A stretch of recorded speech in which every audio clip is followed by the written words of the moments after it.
sexual abuse offences recorded by the police in 2023, around 4,000 involved more than one perpetrator. Of those, they identify around 1,100 that involved abuse within the family, over 300 involving abuse in institutions, and they identified 717 reported cases of group or gang-related child sexual exploitation. But we know the vast majority of abuse goes unreported, so we expect all of those figures to be a significant underestimate. The task force reports there are currently 127 major police investigations underway on child sexual exploitation and gang grooming across 29 different police forces. Many major investigations have involved Pakistani heritage gangs, and the police task force evidence also shows exploitation and abuse taking place across many different communities and ethnicities. But the data on ethnicity of both perpetrators and victims is still inadequate. As I said last week, we will overhaul the data we expect local areas to collect as part of a new performance management framework. But I've also asked the Child Sexual Exploitation Task Force to immediately expand the ethnicity data it collects and publishes, gathering data from the end of the investigation when a fuller picture is available, not just from the beginning when suspects may not yet have been identified. But in order to go much further, I have asked Baroness Louise Casey to oversee a rapid audit of the current scale and nature of gang-based exploitation across the country and to make recommendations on the further work that is needed. The specific 2022 ICSA report, Independent Inquiry Report on gang exploitation concluded that an accurate picture of the prevalence of child sexual exploitation could not be gleaned from the data and evidence that it had available. So this audit will seek to fill that gap. It will look at further evidence that was not previously available, including that collected by the Police Task Force and including the new problem profiles compiled by police forces, and it will include an equivalent audit of child protection referrals. It will properly examine ethnicity data and the demographics of the gangs involved and their victims, and will look at the cultural and societal drivers for this type of offending, including amongst different ethnic groups. And it will make recommendations about further analysis, investigations and actions that are needed to address current and historic failures. Baroness Louise Casey was the author of the No Holds Barred 2015 report into child sexual exploitation in Rotherham, and I have therefore asked her to oversee this rapid 3-month audit ahead of the launch of the Independent Commission into Adult Social Care. In many areas across the country, the focus must now be on further police investigations and implementing recommendations to improve services. But we will also provide stronger national backing for local inquiries where they are needed to get truth and justice for victims and survivors.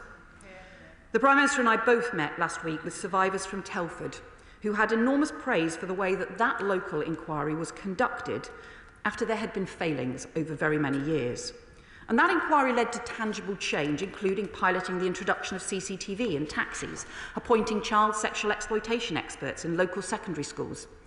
And as we've seen, effective local inquiries can delve into far more local detail and deliver more locally relevant answers and change than a lengthy nationwide inquiry can provide.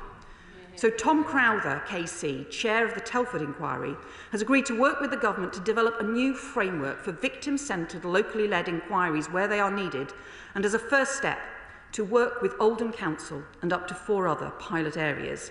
That will also include support for local authorities who want to explore other ways to support victims, including local panels or drawing on the experience of the Independent Inquiry Truth Project. And, Madam Deputy Speaker, the Government is already drawing up a duty of candour as part of the long-awaited Hillsborough Law. So we will also work with mayors and local councils to now bolster the accountability mechanisms that can support and follow up local inquiries to ensure that those who are complicit in cover-ups or to try to resist scrutiny are always robustly held to account and truth and justice are never denied. This new package of national support for local inquiries will be backed by £5 million of additional funding to get further local work off the ground, because at every level, getting justice for victims and protecting children is a responsibility we all share. And finally, Madam Deputy Speaker, we cannot ignore the way in which child exploitation is changing as offenders exploit new technology to target and groom children, and we should all be deeply worried about the pace and growth of exploitation that begins online. We're therefore bolstering the work of the Home Office-funded undercover online network of police officers to target online offenders and developing cutting-edge AI tools and other new capabilities to infiltrate live streams and chat rooms where children are being groomed. And further measures will be announced in the Crime and Policing Bill to tackle those organising online sex abuse. Madam Deputy Speaker, nothing matters more than the safety of our children. Yet for too long, this horrific abuse was allowed to continue. Victims were ignored, perpetrators were left unpunished, and too many people looked the other way. And even when these shocking crimes were brought to light and national inquiries were commissioned to get to the truth, the resulting reports were too often left on the shelf as their recommendations gathered dust. So under this government, that has changed. We are taking action not just on those recommendations, but on the additional work we need to protect victims, put perpetrators behind bars, and to uncover the truth wherever things have gone wrong. This is about the protection of children, the protection of young girls, and the radical and ambitious mission we have set for this government to halve violence against women and girls in a decade. And I hope all ministers will support that mission and support the measures we have outlined today to help achieve it. I commend this statement to the House. I call Shadow Home Secretary Chris Philp. Thank you, Madam Deputy Speaker. Let us start by remembering the victims of this scandal. Thousands of young girls, often in their early teens, were systematically raped by gangs of men, predominantly of Pakistani heritage. Those in positions of authority, the police, local councils, the CPS, ignored them, and in some cases even covered up these horrendous crimes because of absurd concerns about so-called cultural sensitivity.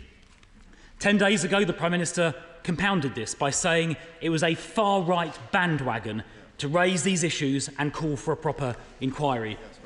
Let me say this, it is not far-right to stand up for rape victims, and smearing those who raise this issue is exactly what led to the victims.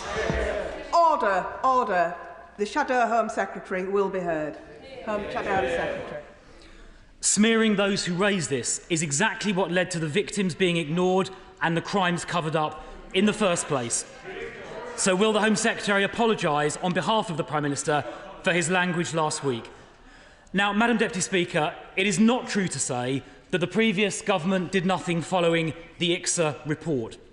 The last government set up the Grooming Gang Task Force following the ICSA report, which led to 550 arrests of perpetrators in the first year alone, and I'm glad the new government is continuing that work.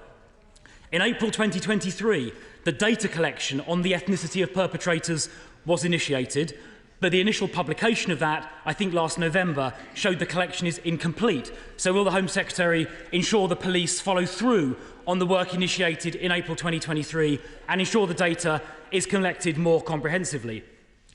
And the mandatory reporting recommendation was introduced as an amendment to the Criminal Justice Bill, which fell due to the early election. And I'm glad the government say they will now pick that up and take it forwards. But, Madam Deputy Speaker, previous reports and reviews did not go far enough. The ICSA report itself was mainly not about these rape gangs. In fact, it barely touched on the issue and only looked at 6 towns. We now believe as many as 50 towns could have been affected, so ICSA barely scratched the surface. Now, the Home Secretary just announced government support for only 5 local inquiries. Let me say this is wholly inadequate when we know up to 50 towns are affected. So I have some serious questions for the Home Secretary. Firstly, how are the other 40+ towns supposed to get answers to the questions that they have? And these initial 5 towns, how will they be chosen? And secondly, the Home Secretary said nothing in her statement about the powers these local inquiries will have. It seems they will not be statutory inquiries under the 2005 Act. That means these local inquiries will not have the power to compel witnesses to attend or to take evidence under oath or to requisition written evidence. So if that's the case, how can they possibly get to the truth when faced with cover-ups? In fact, it was precisely that problem, the lack of powers, that led the chairs of the Manchester local inquiry to reportedly resign last year, because they weren't given the information they needed by public authorities and they didn't have the powers required to force its release, and so they resigned. These powers are needed, the legal powers, because these crimes were deliberately covered up in some cases. We heard just a week or two ago from the former Labour MP for Rochdale, Simon Danchuk, who said that the then chair of the Parliamentary Labour Party told him not to raise these issues for fear of losing Muslim votes. Truly appalling. Now, not a single person has been convicted for covering up or ignoring these crimes. In my view, the criminal offence of misconduct in public office might apply. And moreover, those vile perpetrators who can be deported should be, every single one of them, changing the law if needed to do it, and using visa sanctions with countries like Pakistan to ensure they accept back eligible perpetrators. So, Madam Deputy Speaker, what the Home Secretary has announced today is totally inadequate. It will only cover a fraction of the towns affected, and it appears these inquiries will not have the legal powers they need. That is why we need a proper, full, national public inquiry covering the whole country and with the powers under the Inquiry Act needed to obtain the evidence required. And it's not just me that thinks that. In the last week or two, the Labour MPs for Rotherham and Liverpool-Walton have called for a full national inquiry, as has Andy Burnham, the Labour Mayor of Greater Manchester. And I commend those members and Andy Burnham for their courage in speaking out. Recent polling shows the vast majority of the public want a full national public inquiry, including 73% of Labour voters. But most importantly and finally, so do victims. Jane was groomed and abused at the age of just 12. She was gang raped repeatedly. She told the police and she told her social worker. At one point, the police even found her being abused by an illegal immigrant. But instead of arresting him, the police arrested her. Jane still doesn't know if any of her abusers have been jailed or if any of the public officials who let her down so badly have been held to account. Jane now wants a proper national public inquiry. Home Secretary, why don't you? Well, Madam Deputy Speaker, these are the most vile crimes against teenagers, against children, against young girls very often. They involve sadistic abuse, rape, and the most appalling trauma that can then last for very many years. The independent inquiry into child sexual abuse ran for 7 years and took evidence from 7,000 victims and survivors across the country. And too many of those voices and the bravery that those victims showed has too often just been ignored. And whilst he says he took action, I'm afraid his party had 10 years to introduce a duty to report child abuse, to make it a responsibility on professionals to report, to make it an offence to cover up child abuse. That was something that I was calling for 10 years ago, the Prime Minister was calling for 12 years ago, and he failed to do it, and we have lost a decade as a result. The independent inquiry into child abuse also ran a 2-year investigation into child sexual exploitation and grooming gangs. And one of the shocking things that it found was less is now known and understood about the prevalence of this appalling crime than prior to 2015. So in that period, from 2015 to 2022, even after we knew about what had happened in Rotherham, and even after Baroness Louise Casey had identified the impact and the failure to address issues about race and ethnicity, again, the previous government went backwards on issues around gathering data and information and the need for proper evidence. And that is why this government has now commissioned Baroness Louise Casey to instigate a rapid review to uncover the prevalence of this appalling crime across the country, with no holds barred in the way that we know that she will conduct this inquiry, to actually fill the gaps in the evidence rather than rerun the same questions without the evidence and the data that we badly need. And I would also point out to him, his party also weakened the disclosure and barring rules in 2012, again making changes that I and the policing minister opposed at the time, and the independent inquiry has recommended reversing in order to keep children safe. Rightly, but again, his party failed to act.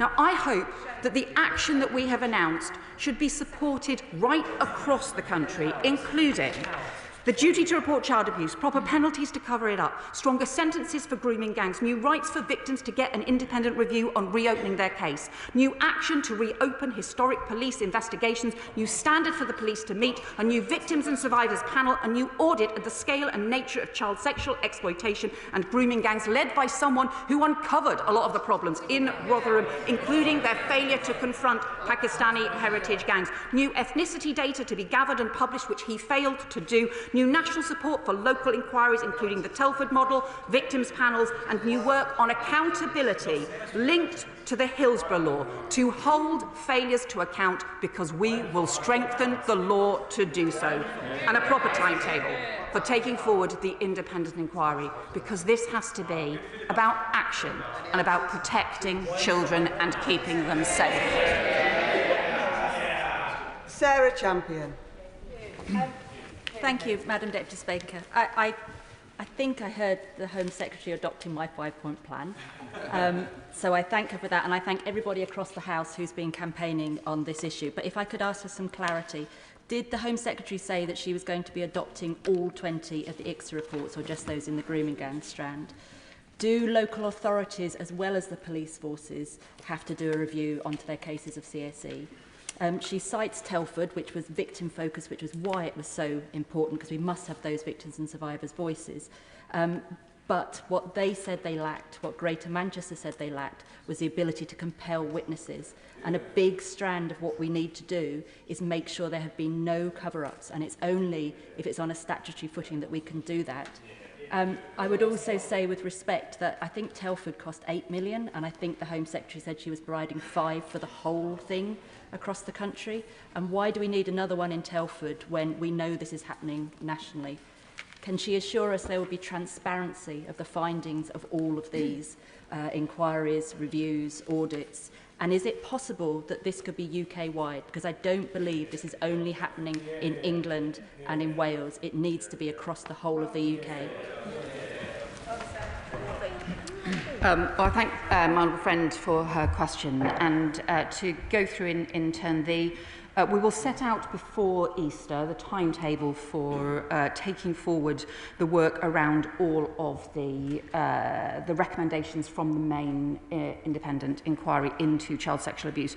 She will know that some of those raise complex issues, and some of those considerable work will need to be done. So we recognise that, and we have discussed that with Professor Alexis Jay. There are others which we can take forward swiftly, and those covered by the Home Office, led by the Home Office, we are taking forward swiftly, and the work is already underway, including on disclosure and barring, and also on the duty to report, which will be included as part of the legislation.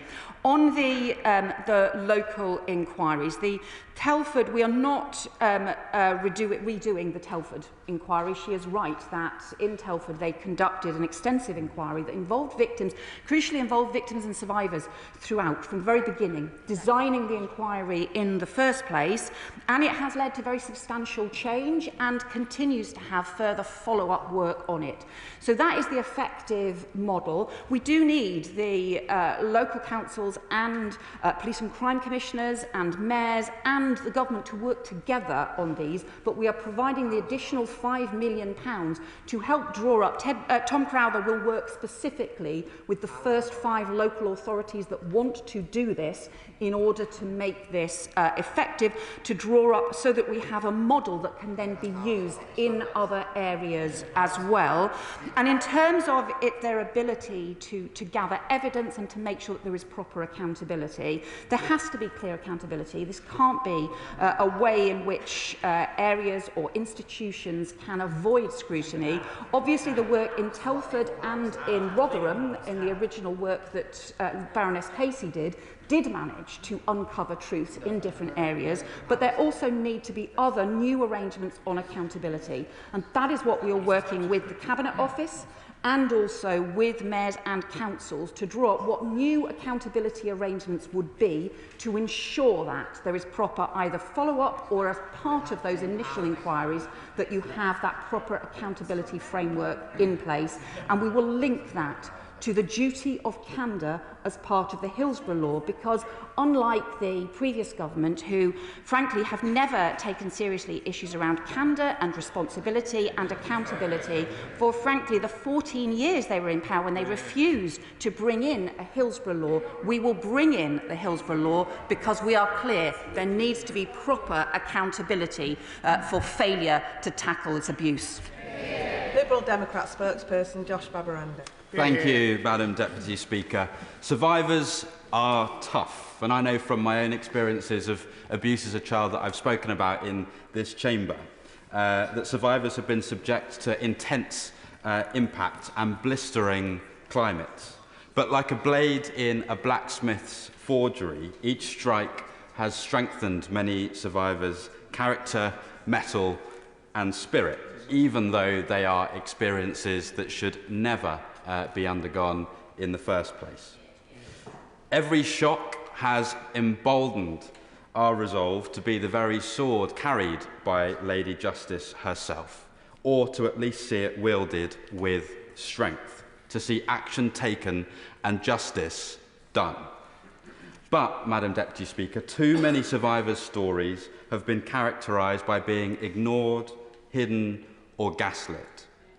And recently, too many survivors' stories have been shamefully used as a political football by some in some corners of this House and beyond. And survivors' experiences are littered with gut-wrenching instances of where power holders have missed glaring opportunities to take action against child sexual abuse and exploitation. And history must stop repeating itself. We cannot afford for Professor Jay's findings, nor those from the inquiries announced today, to gather dust atop power holders' bookshelves, to get lost at the bottom of in-trays, nor to be banished to the depths of filing cabinets. And so, in line with the courage that it's taken for so many survivors to speak out on this issue, we Liberal Democrats, and I know many others, implore those in positions of power at all levels to step up too. That means those weaponising this issue for party political gain must stop now. Yeah. That means Professor Jay's 20 recommendations must be implemented from now.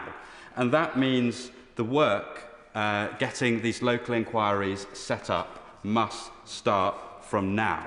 But survivors need assurance that beyond the areas that have been announced today, that they will be able to get justice in their cases as well. So will the Home Secretary share what the plan will be for areas beyond that she's announced today, and what legal powers will these inquiries have to ensure that they have teeth and justice can be delivered? We must all dignify survivors' experiences with action. We must honour all survivors' stories with reform. Lady Justice demands it, and so does the tempered sword that she wields. Hear, hear. And I welcome the points the honourable member has made on this extremely serious issue. And he was right that actually for many victims and survivors, what they need is a proper police investigation to go after the perpetrators, to prosecute them, to hold them to account, to get justice and to get those perpetrators behind bars. And that will help protect other young people as well. So I think one of the most important changes we're making is making it easier to get those investigations reopened where, for the wrong reasons, they have been closed down and actually justice still needs to be done.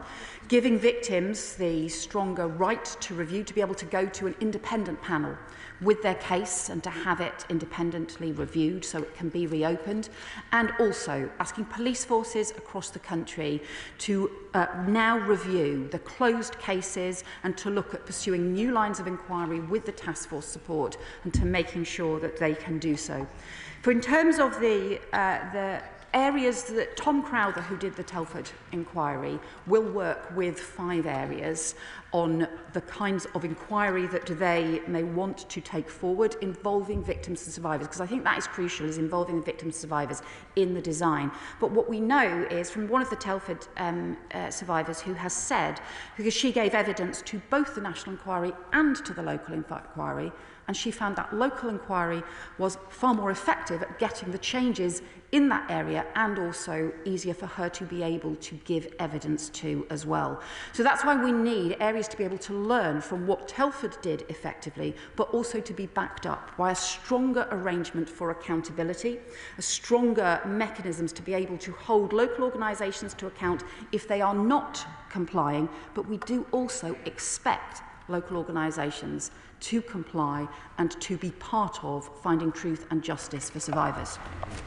Debbie Abrahams. Thank you very much, Madam Deputy Speaker, and I welcome my right honourable friend's statement and the measures she's included in that, and thank her for her promptness in doing that.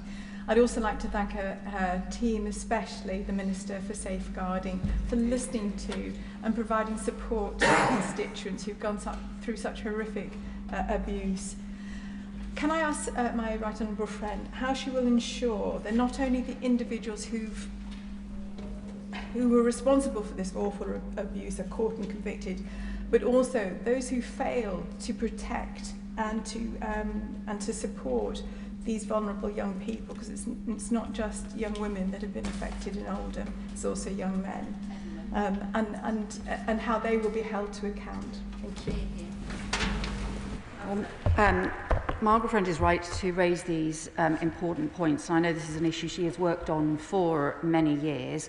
One of the things that we need to do is we actually need to strengthen the law on this. We need to have a much stronger legal framework in order to be able to make sure that there is proper accountability, not just the holding to account and properly punishing perpetrators of appalling abuse, but also holding to account institutions and individuals who fail to take the action that is needed to protect our children.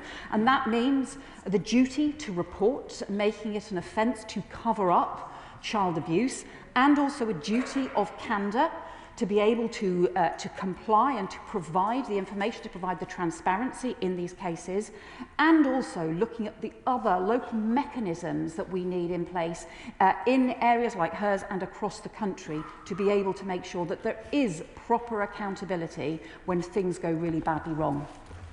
Chair of the Select Committee, Dame Karen Bradley. Thank you very much, Madam Deputy Speaker. I welcome the statement and my committee will look carefully at it. Professor Alexis Jay is in front of us on Tuesday next week and I'm sure we will come back with further points. But just 2 points today. The first is around duty to report. In many cases, reports were made, but the victims were simply not listened to and not believed. So what can she do to make sure that that changes? And I am not clear from her answers so far. Will the local inquiries have the statutory powers to compel witnesses, yes or no? So, the first point, she is right that reports were often not listened to and not followed up. And in some areas what that means is that although recommendations were made, there was never any follow-up. There was never the proper implementation of standards to be able to do so. So, for example, in policing, we have never had a proper police management, a performance management framework in order to be able to make sure that standards are actually being met and that there is proper follow-up as well. And we need that stronger performance management framework in place. In the Telford inquiry, they were able to make progress and they were able to get to the truth using an existing local inquiry framework, and that was able to be extremely effective. In other areas, we have needed to have have other action, including, for example, action by inspectorates to follow up. So there are different approaches we can take. We believe that the current system is not strong enough, and that is why we have set out work underway involving the Cabinet Office and involving local mayors and local councils in order to make sure that we can strengthen the accountability arrangements to be able to both follow up and support local inquiries where they are relevant, but also to be able to use existing powers that are in place as well. Yasmin Qureshi. Thank you, Madam Deputy Speaker. As a barrister and a former Crown prosecutor for 14 years, who dealt with sexual abuse and rape cases, can I tell this House that sexual abuse and assault occur throughout the United Kingdom, are not specific to any gender, race or religion. I mean, you have to just look at the Palico case in France. But there is one group of victims who are often not spoken about, that is young boys and young men. The level of sexual abuse that relates to them is completely underreported. I think it's a cultural thing, you know, boys must man up or they can't be shown to their feelings. Can I ask the Home Secretary, therefore, that when she's looking at these things, can the people who are going to be looking into this inquiry look at the fact that the abuse of young boys in particular? My honourable friend is right to raise this point because it's one of the issues, in fact, that was raised as part of the independent inquiry's 2-year review into child exploitation. It identified teenage boys, young boys who are being exploited, and often identified patterns where they were initially being exploited online.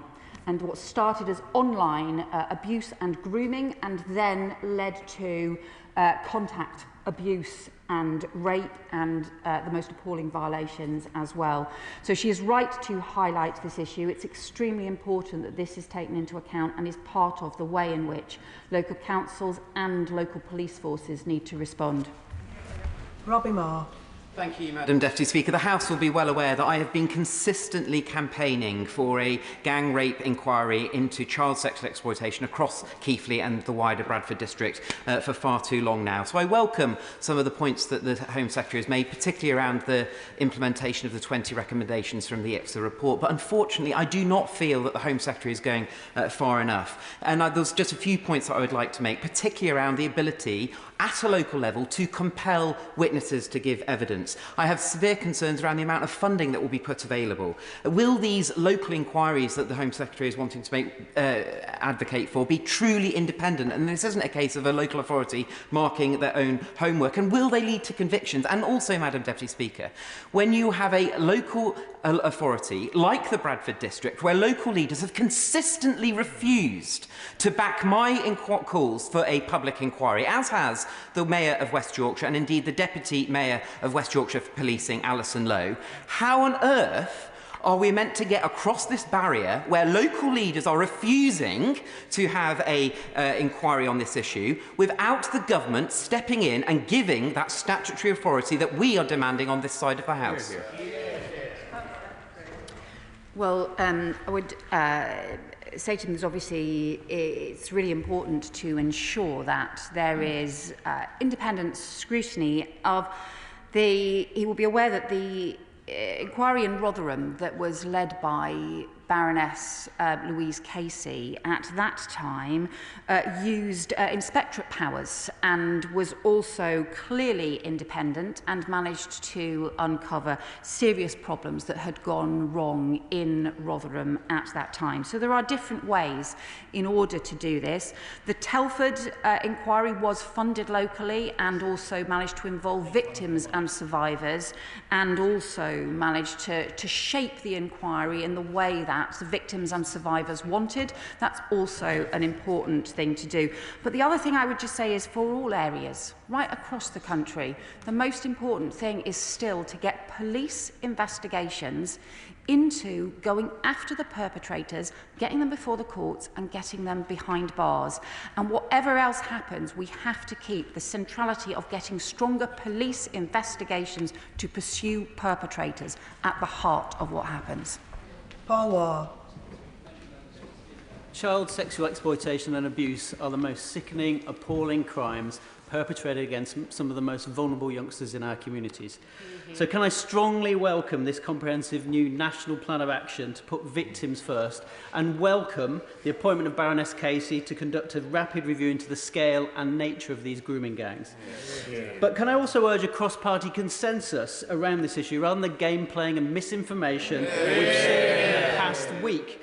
The Home Secretary, the Safeguarding Minister and I have all been consistent that we should put victims at the heart of everything we do. My constituents in Rochdale know this issue is too important for political game point scoring, and everything we do should put victims at the heart of what we do. That's not just for victims of the past, but victims of the present. Well, I thank my honourable friend for his question. I know this is an area that he does a lot of work on, and he's right that the potential for the national audit by Baroness Louise Casey is to identify, properly to look at the scale and the characteristics of these appalling crimes right across the country, and also to then be able to make further recommendations about further work that may be needed, further investigations that may be needed as well.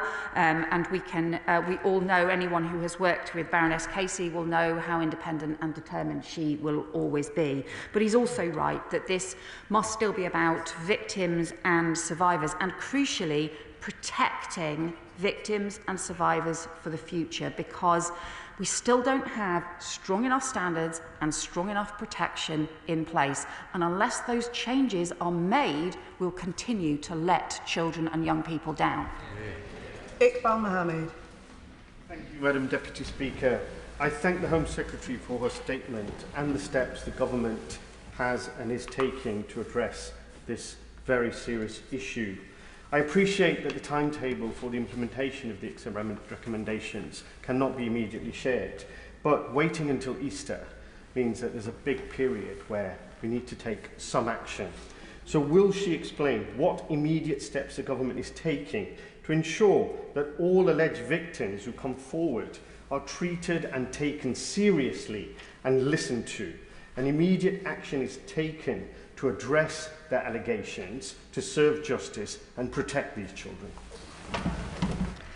Well, I can assure the Honourable Member that some of the recommendations we are already taking forward. Some will be in legislation and will take time to pass through Parliament, because legislation also needs to change. But we are also taking immediate action to change the victim's right to review, so that if victims have been to the police, if they have been to a local authority, including parents have been worried about their children and they feel like nothing is being done, victims will have a right to review, an independent right to review, not to just go back to the same police force or go back to the same Crown Prosecution Service, but actually to be able to go to an independent panel on child sexual abuse, to be able to get that independent look, so that we can get more cases reopened and so we can get the urgent action taken, which is what we need to keep children safe. Natalie Fleet. Thank you, Madam Deputy Speaker. I welcome this action from a government that sees violence against women and girls as the national emergency that it is.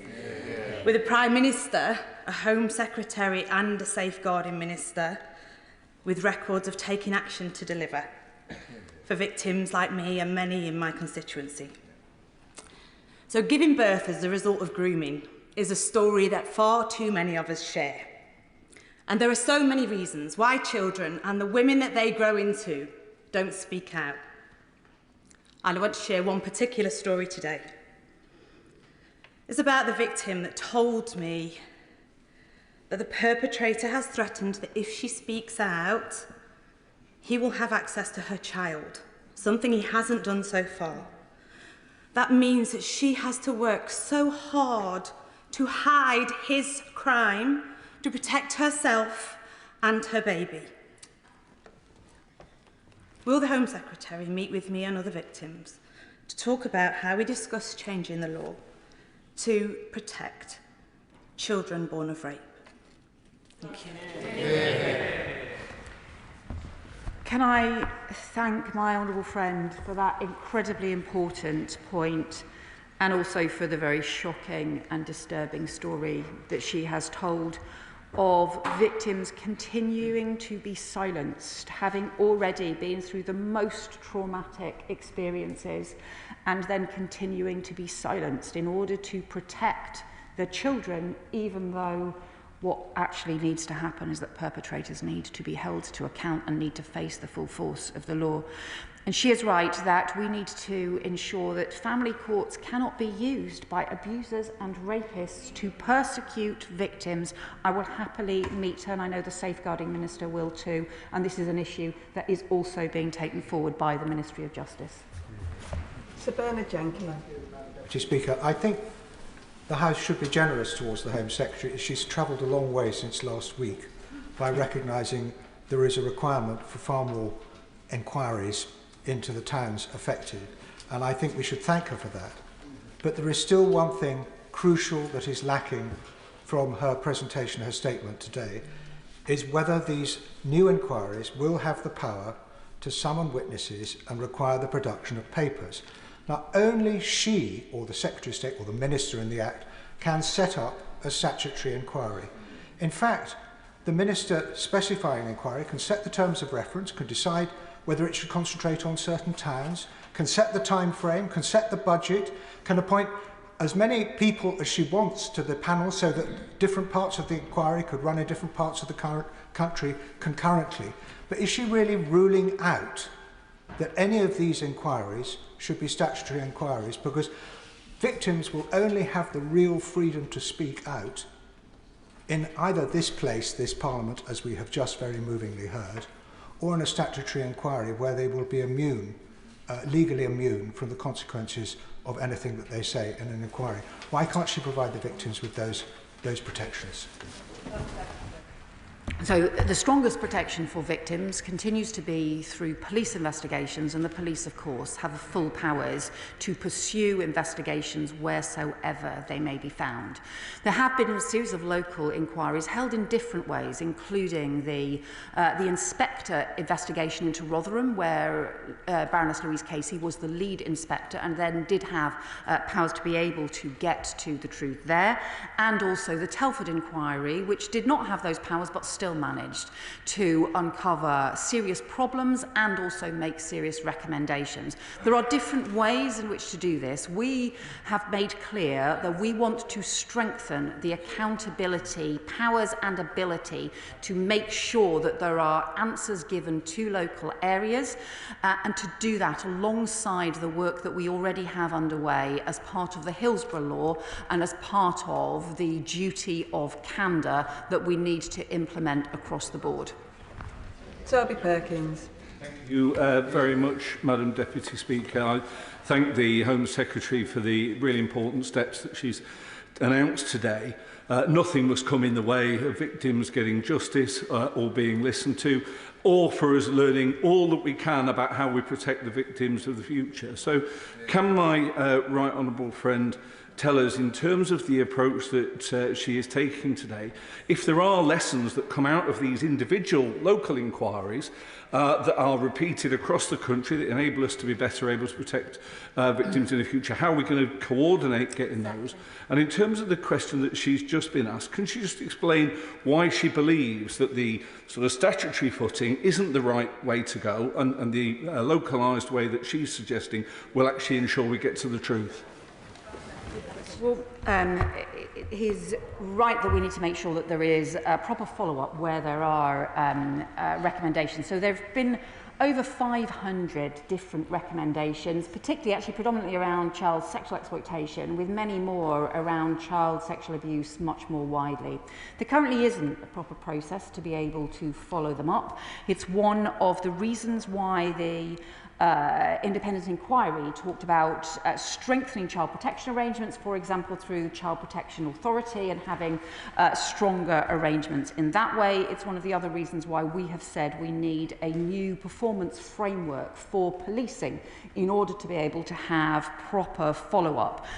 We obviously have had already a statutory 7-year inquiry into child sexual abuse, and also a statutory 2-year investigation into child sexual exploitation and grooming gangs. Those reports have came out with really important recommendations, but one of the things that they identified was that, particularly on the issues around the gangs, there simply wasn't enough evidence or data to be able to do further work and further investigations, and that is why the next step has to be to have the national audit, the rapid audit that we have asked Baroness Casey to undertake in order to be able to get a much more extensive assessment of the prevalence and also scale of the nature of child sexual exploitation across the country.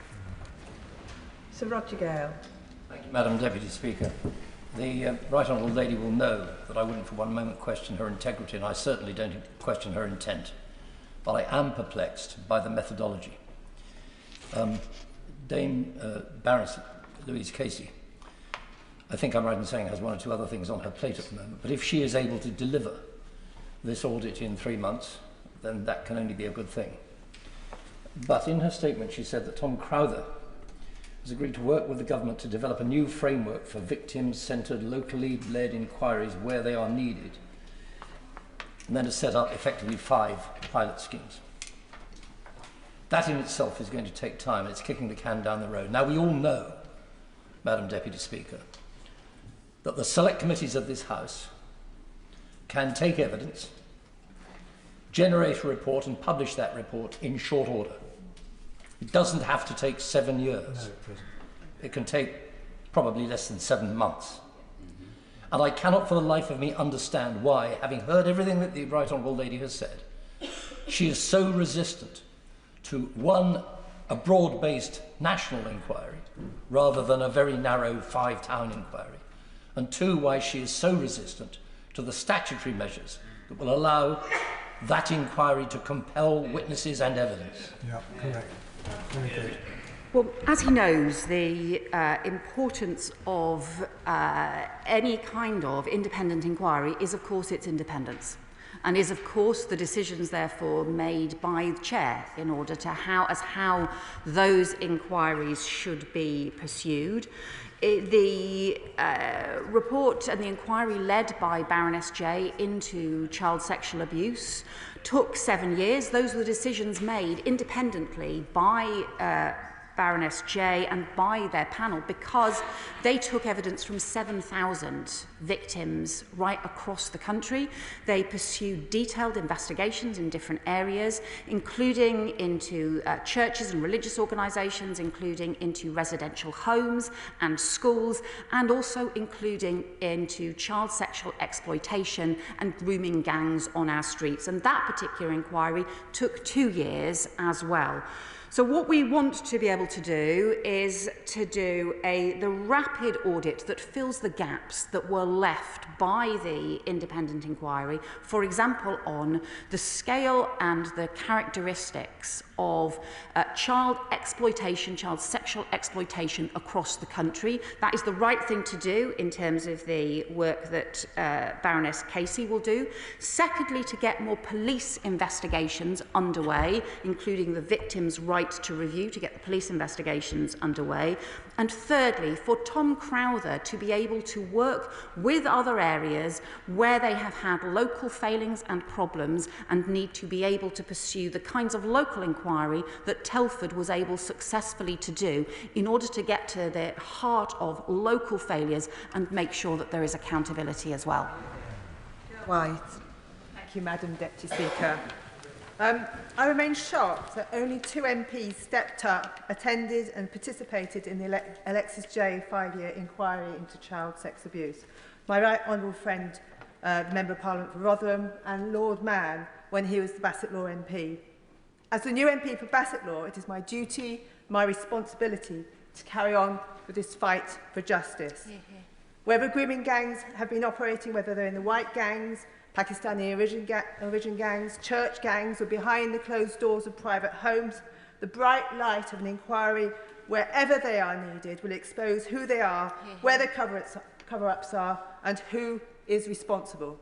Every single perpetrator should be hunted down and jailed. I have no time for the grandstanders or the people who turn a blind eye, and this is the biggest challenge of our Parliament. And I find it stunning that the Shadow Justice Secretary isn't in his place for this critical statement.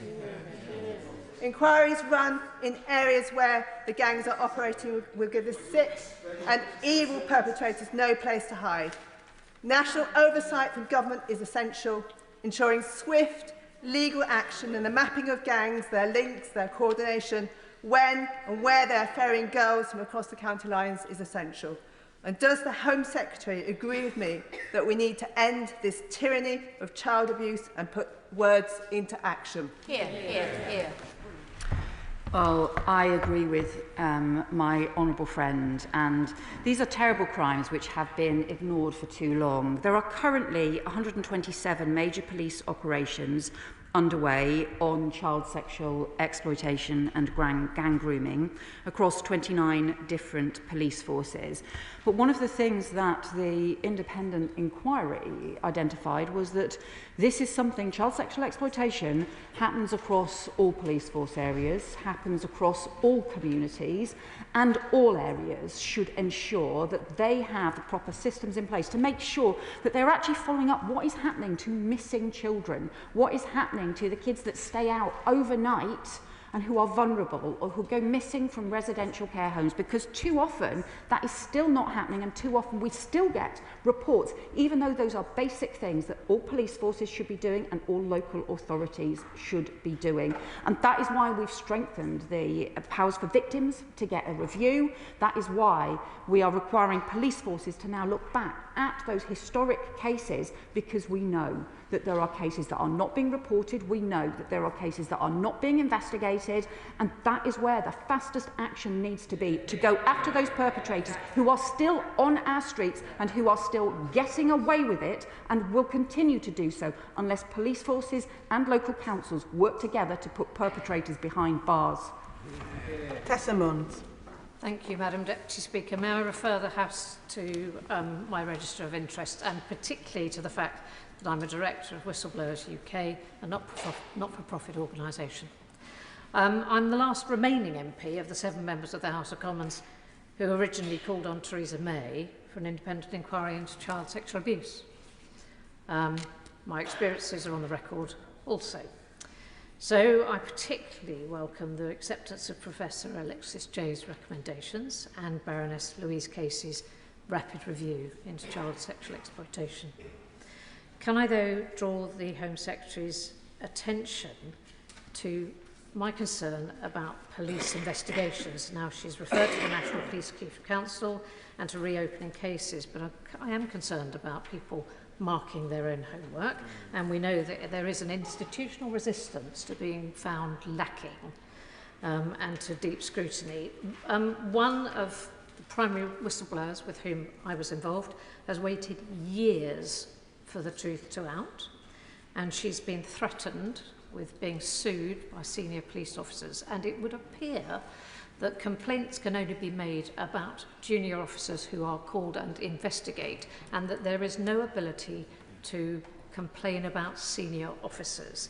And I am aware, I'd ask her to please look at the IPCC and the IOPC reports, whether they have been published or not, particularly where they have not been published, and where they've investigated threats, where there have been threats, as I understand it, from the police of suing members of those organisations about the findings that they have made.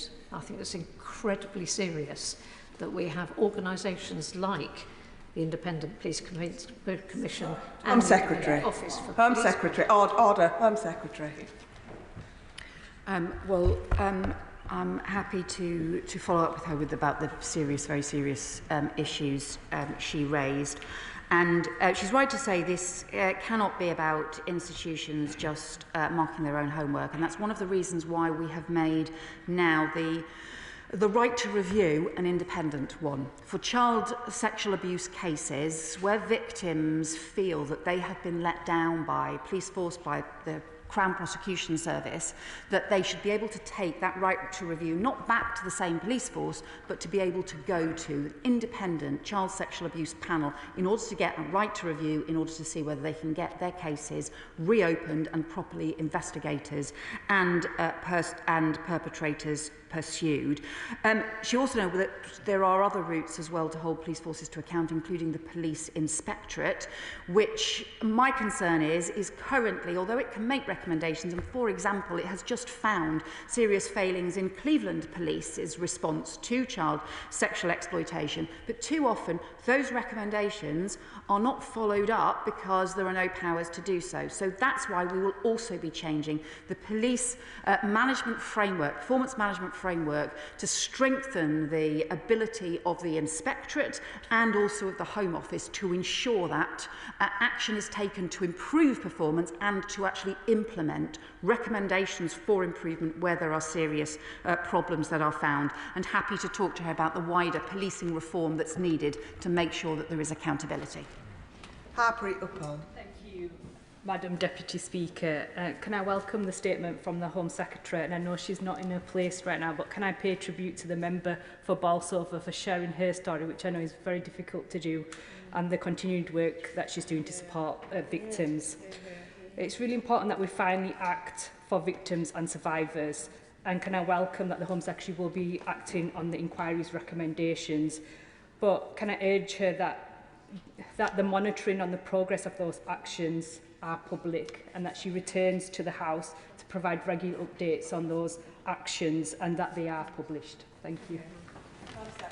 My honourable friend is right. We will need a process to be able to keep up to date in the things that happen, the next steps that are taken forward.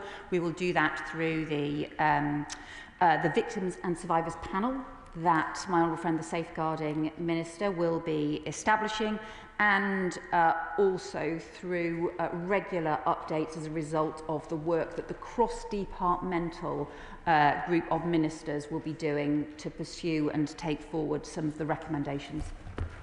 Rebecca Smith. Thank you, Madam Deputy Speaker. I welcome the announcement today, and it's great to see some progress, and I won't cover what's been said about the legal powers piece, but I'm interested in the funding, because having led a commission back in Plymouth, the money that was used to pay for that came from the in-year budget of that local authority, and I appreciate the £7 million in total that has been announced. But you've talked a lot about the police. What additional funding are they going to receive to do this on a local level?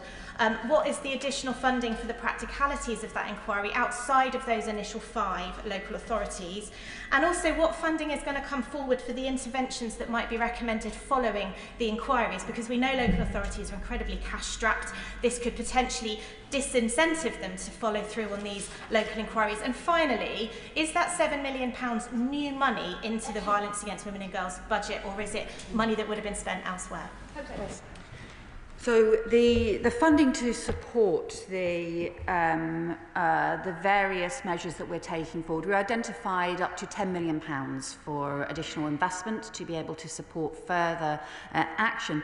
But I can't just stress enough that this has to be part of the mainstream work that agencies do, that police forces do, that local councils do as well, because tackling child sexual exploitation and abuse cannot just be an add-on. It can't be something that is only done if there is a particular announcement from the government. It's actually got to be done as part of their core responsibilities. The funding for police forces, the funding for local councils, and it's why we also want the work around violence against women and girls, the mission that we have set to halve violence against women and girls, again, to be the central mission right across agencies and right across the government as well.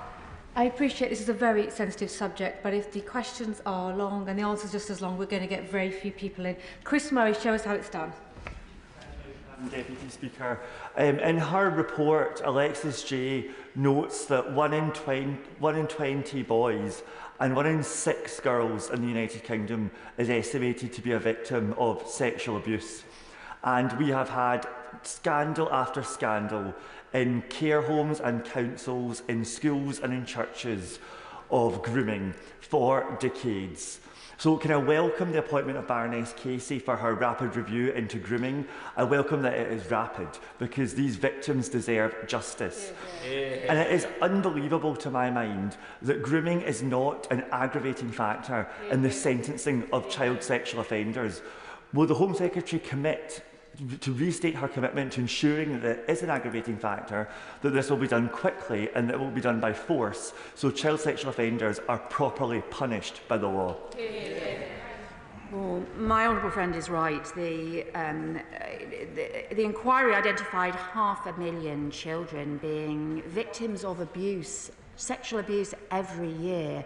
And the majority of cases are sadly within the family, and the betrayal by those who children should be able to expect to protect them. But there have also been huge betrayals, as he says, in residential homes, in other institutions, including faith institutions, the Church of England, the Catholic Church, as well as wider grooming online and on the streets in these terrible crimes. So yes, we will change the law, we will strengthen sentencing, we will make it an aggregated factor, because the punishment should fit this terrible crime. Thank you, Madam Deputy Speaker. There's much to welcome in the Home Secretary's statement this afternoon, but she's resisted 6 invitations from honourable members to confirm that these government-supported local inquiries will have statutory powers. Instead, the Right Honourable Lady is relying on the duty of candour, responsibility and accountability. So let me try a different way. Does the Home Secretary is 100% certain that the duty of candour, responsibility and accountability is equivalent to statutory? Well, what we need is to make sure that the crimes are investigated and also that there is proper follow-up in those areas where things have gone badly wrong. And we know that there are some areas where things have gone badly wrong. So the first stage has to be for the police to have full powers to be able to pursue these crimes and to be able to follow them wherever the evidence takes them, in order to be able to put perpetrators behind bars, because frankly that is where they should be in order to protect children and to keep them safe. And we also need to ensure that where things have gone wrong, there are sufficient powers to be able to get to the truth, sufficient ability for local organisations to be able to do that, and that no one can hide from accountability, no one can run away or obfuscate or use bureaucracy to get away with providing the answers and the justice and the accountability that victims need. So that is why we have set up a new programme of work to look at how you strengthen the powers available, how you strengthen the accountability available.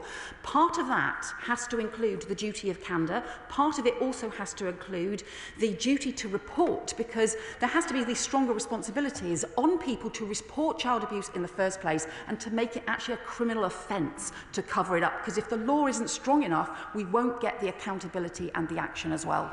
Anna Dixon. Thank you, Madam Deputy Speaker. I would encourage members opposite perhaps to heed the appeal from the Honourable Member for Eastbourne to stop scoring political points on such an important and sensitive subject. But I would like to say, Madam Deputy Speaker, that I really welcome the Home Secretary's announcement, in particular this government's commitment to take action to protect victims and secure justice by accelerating investigations and prosecutions. But can the Home Secretary confirm the support is there so that police forces like those in West Yorkshire have the resources they need to investigate and prosecute perpetrators of these horrible crimes? Well, thank the Honourable Member for her question. We have increased the resources for police forces across the country by up to £1 billion next year. But also it's really important that all police forces see these kinds of crimes against some of the most vulnerable people in society as part of the core work on public protection and on keeping people safe that they must do. Thank you very much. Can I start with paying tribute to my honourable friend, the member for Keighley and Ilkley, for his persistent campaign to get an inquiry into Keighley and Bradford. Home Secretary, Scotland is not immune from grooming gangs. Indeed, a survivors expert fears that grooming gangs are operating in every town and city in Scotland. So can I ask what discussions the Home Secretary has had with the Scottish Government about this to ensure a unified and coordinated approach across the United Kingdom? And lastly, just to add my voice to those others within the Chamber, why on earth can this inquiry not be backed by statute? The Inquiries Act of 2005 gives all the accountability and assurances that victims need and communities need to ensure that the process is followed properly. Well, he is right to talk about the child sexual exploitation and abuse that takes place in every corner of the United Kingdom. Obviously, the issues that involve police forces, we have responsibility from the Home Office for the England and Wales police forces, and therefore some of the changes that we are making around the review panel and the issues around performance, management and proper data on these areas will apply to England and Wales police forces. However, we're also working with the National Police Chiefs Council, which, as he will know, works very closely with Police Scotland as well to ensure that there is a national approach. And then what I would also say is we've obviously had the national inquiry, a nationwide inquiry into the both the child sexual abuse more widely and also into child sexual exploitation. It's really important that we fill the gaps in the evidence and that we actually take forward those recommendations alongside supporting those areas where there have been particular problems to get to the truth. Chris Webb. News today that Baroness Casey will take forward a rapid review into the scale and nature of grooming gang offences, because I know as Deputy Police and Crime Commissioner on the front line in Lancashire that there's significant underestimate figures of levels of exploitation and abuse that goes unreported and unidentified in towns like Blackpool. So what will the government do to ensure that systems are in place for reporting these crimes and command the confidence of the victims and survivors? Well, my honourable friend is right. There needs to be easy to report crimes, but there also, I think, has to be a proactive duty on police forces and on local authorities, child protection authorities, to actually pursue the evidence of where these crimes are taking place, even when they are not being reported. Because if kids are going missing from home, particularly from residential care homes, they may not be reporting crimes, partly because they are being groomed and exploited, and so therefore alongside making it easier for victims to be able to come forward and to disclose the terrible things that have happened to them, there also is a responsibility on the authorities to pursue crimes wherever they're found. Dr. Luke Evans. Madam Deputy Speaker, I'm usually measured when I come here, and I'm worried that actually the Labour government is playing us for fools here today. The Home Secretary has come here and picked 5 out of 50 towns and given no statutory powers. She's announced a review by the incredibly able Baroness Casey, but she's already doing a review into social care, and the review is not a review, it's an audit. Isn't the truth that the good members on the other side went back to their constituencies, and there are many of them across the country, and realised the strength of feeling felt by the public that this needs a national inquiry? This side get it, most of the backbenchers on her side get it. Why doesn't the Home Secretary swallow her pride and do a national inquiry? I would just say to my friend, I was member that I was one of those who called for the independent inquiry into child abuse very many years ago, and supported the independent inquiry into child abuse, and also supported the 2-year investigation by that independent inquiry into child sexual exploitation, as well as some of the other investigations that it did as part of it. But we also have a responsibility to act when there are more than 500 recommendations from inquiries that are just sitting there with dust gathering on them. What we have to do is make sure that we actually get action, including the audit that we need from Baroness Casey, who will be taking that forward over 3 months before the Commission on Social Care gets going, and also making sure that we've got stronger police investigations, because frankly, if the police investigations don't happen, no one is going to get the protection that they need. And for Tom Crowther to work with the first local areas that want to take forward, local authorities, in order to develop a model and a programme that can be used in other areas wherever it is needed. Jonathan Brush. Thank you, Madam Speaker. Child sexual exploitation is, without shadow or doubt, the most disgusting, degrading crime imaginable. And we have to at all times have the victims at the forefront of our minds. And I will say this, when members opposite bring forward amendments to important legislation that they know won't result in an inquiry, but will block child protection measures, and then spend the subsequent days spreading misinformation, they are letting victims down. No, I welcome the national audit into grooming gangs. I welcome the reopening of police investigations to ensure criminals are brought to justice. But can I just check, the Home Secretary said it a number of times, the 5 local areas that she's identified, they are initial areas, they are pilot areas, and the ambition is, wherever these crimes are taking place, local inquiries can take place. My honourable friend is exactly right. Wherever there are serious problems or failings, where it's believed that local inquiries are needed, we want those areas to be able to conduct the kind of effective local inquiry that Telford was able to do, rather than having to start from scratch. And that is why Tom Crowther will work with 5 areas in order to be able to draw up how do you most effectively learn the lessons from what happened in Telford, where victims and survivors felt supported and also felt that they delivered change, that things actually happened as a result, as opposed to just inquiries that sit on a shelf and let everybody down. Rupert Lowe. Thank you, Madam Deputy Speaker. As well as withheld court transcripts, I've been pushing the Ministry of Justice for data on the following. How many Pakistani or other foreign rapists have been deported, are still in prison, did not serve a custodial sentence, are back in the same community as their victims, had previous convictions, have reoffended, full nationality breakdown of those involved in the gangs? The response. The requested information is not centrally identified in the data systems relevant to these questions. Now, if this was a state inquiry into the private sector, they would be accused of negligence. Now, my view on this, Madam Deputy Speaker, is that we firstly need a full national inquiry. This is a rotting stain on our country, and it needs to be exercised in full. It cannot continue to be kicked into the long grass.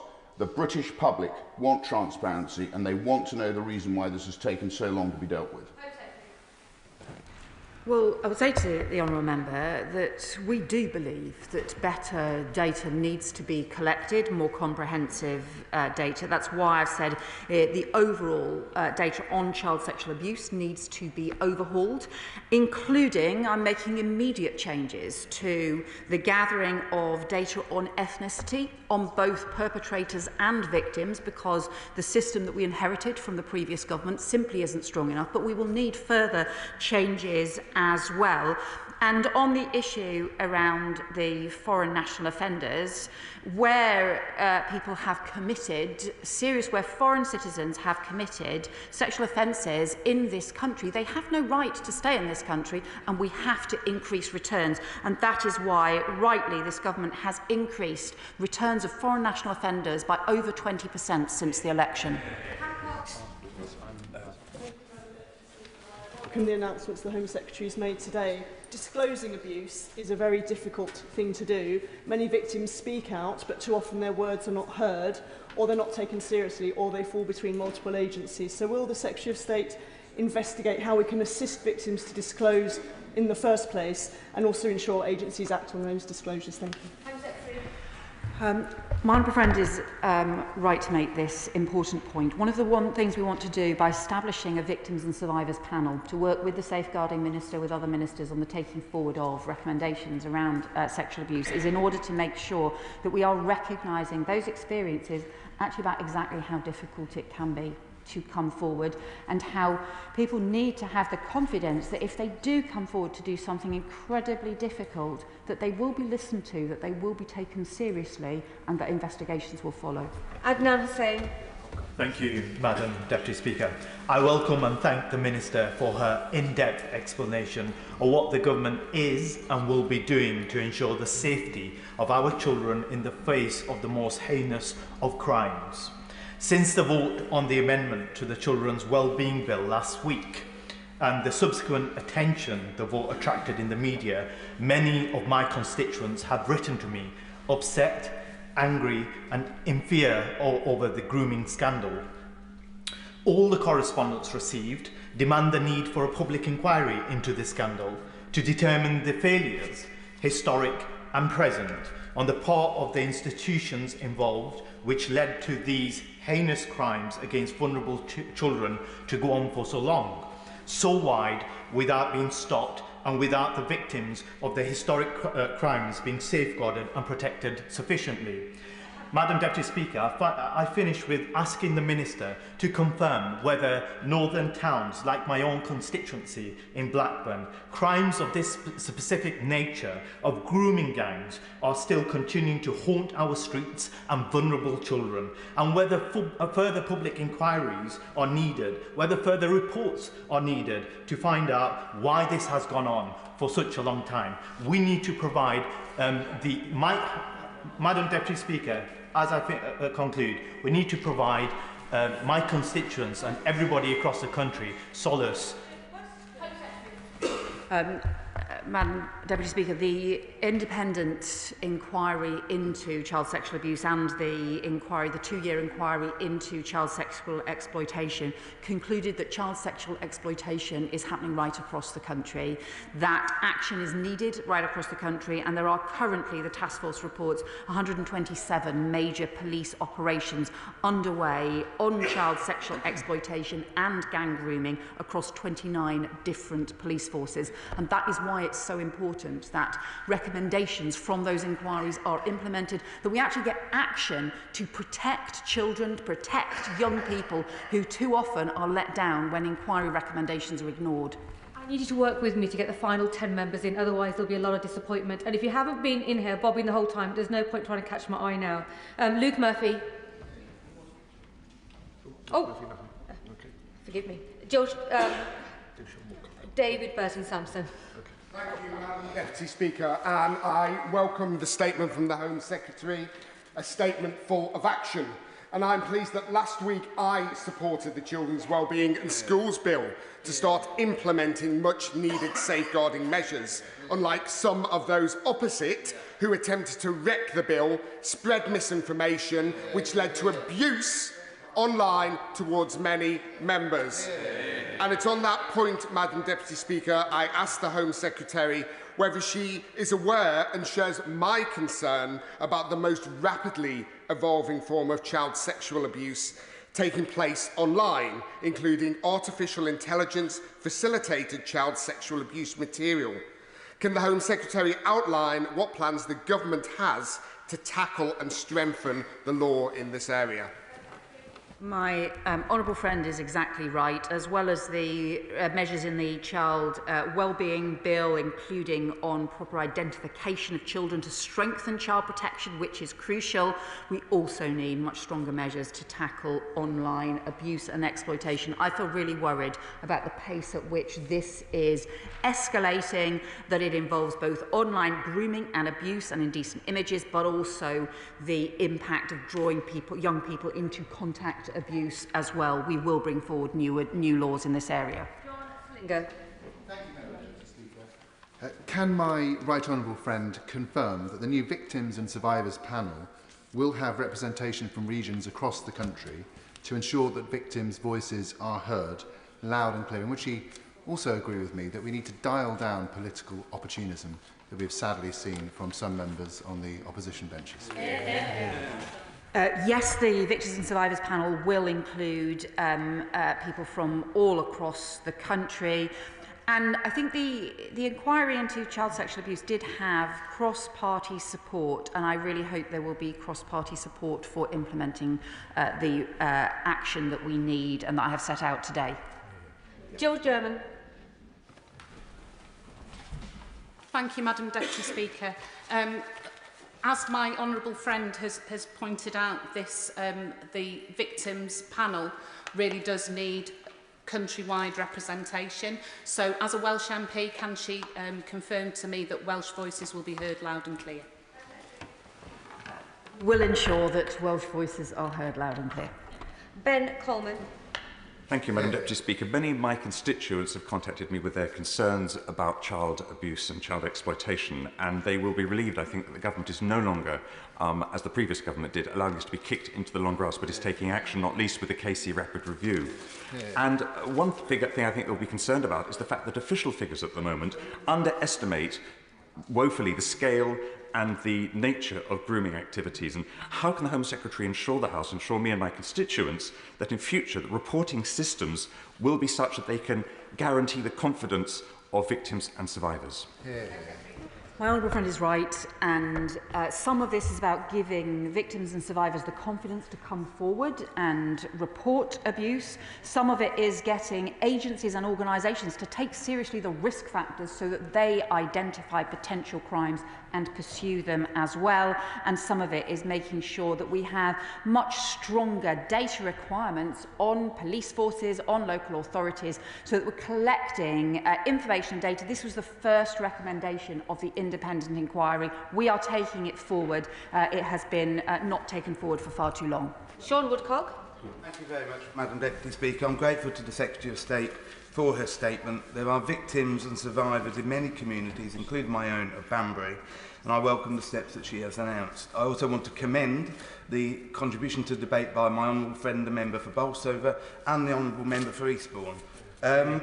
Because I would ask the Home Secretary if she agrees with me that the voices that matter when we discuss how we tackle these issues are not those of billionaires, politicians or talk show hosts seeking to weaponise the pain and suffering of the victims and survivors, but it is those victims and survivors themselves who we should be listening to above all. My honourable friend is right. We need to make sure victims and survivors are at the heart of this. 7,000 victims and survivors did give evidence to the independent inquiry. That is a really hard thing to do. So we owe it to them to make sure that there is action as a result of the testimony they gave, rather than just leaving inquiries to sit on the shelf. Peter Swallow. Deputy Speaker, a number of constituents have contacted me on this serious issue, and I've made it clear I'd welcome any further inquiry that was able to command the support of experts and victims and build on the recommendations of the J report rather than choosing to ignore them or delay action. Will my right honourable friend confirm that's exactly what she set before the House this afternoon? And does she believe, as I do, that on this basis these measures should command support from across the House?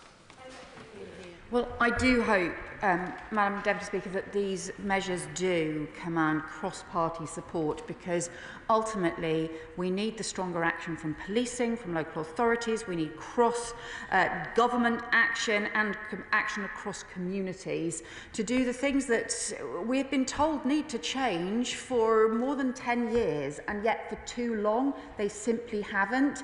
And that's why we urgently need this action to keep children safe. Thank you, Madam Deputy Speaker. Can I welcome the statement today from the Home Secretary on the actions she will take to implement the Professor Alexis Jay recommendations. There are another set of recommendations by Professor Jay on which my constituent has been campaigning, and those are the recommendations on safeguarding the Church of England. Professor Jay called for an independent process for safeguarding oversight and operations within the Church. The Synod is discussing this next month, but will the Home Secretary agree with me that measures must be brought forward before this House to be approved by this House without delay? My honourable friend is right to point out that there were obviously many further inquiries as part of the overarching national inquiry into child abuse, including on church and faith organisations as well. Some of the recommendations were for those organisations to take forward. They do need to ensure that they do, and that they are responding, and that they have strong enough child protection arrangements in place. But we will be monitoring and looking at the recommendations from all of those reports as well. Sam Rushworth. Thank you. Can I thank the Home Secretary for her answers today that have already clarified a number of the questions that I would have wanted to raise with her. I'm also grateful for the victim-centred approach that she's taken. One of the challenges, I think, though, is that when a child is being groomed for sexual exploitation, that person doesn't always know that they're a victim at the time until they're an adult living haunted by the past. And so I wonder what more can be done to help children to recognise themselves what is happening in their lives. I welcome the really important point my honourable friend has made, and we see this as part of the wider work we're doing around tackling violence against women and girls, is actually to ensure that children, that young people have the confidence to be able to recognise abuse, to be able to recognise exploitation, and it is something that I know the Education Secretary takes immensely seriously and is looking at how to take forward. Final question, Ayub Khan. Thank you, Madam Deputy Speaker. Child sex exploitation is a vile crime that violates the trust, safety and dignity of children. Perpetrators of such despicable crimes, individuals or groups, no matter what race, religion or creed, must face the full force of law. Can I commend the Home Secretary with her statement today and the steps that are set out in her statement, especially victims' right to review, because there are so many victims that feel that the authorities have neglected their position. Can the Home Secretary please give a timetable in relation to the duty of candour, even an estimate, because the Home Secretary, I'm sure, will know justice delayed is justice denied. Well, I can tell the House that the work is underway at the moment on the drawing up of the Hillsborough Law. It was part of the King's speech to be taken forward as a priority in this Parliament, and that work is being done across the Cabinet Office and across the with the Ministry of Justice support as well. But it is part of the wider work we are looking at how to make sure there can be proper accountability where there are things that fail, where people are let down, alongside both the duty of candour and also the duty to report. Well done for everyone that kept their questions short. We most definitely got everybody in. Thank you to the Home Secretary. I'll give the front benches a few moments to swap over.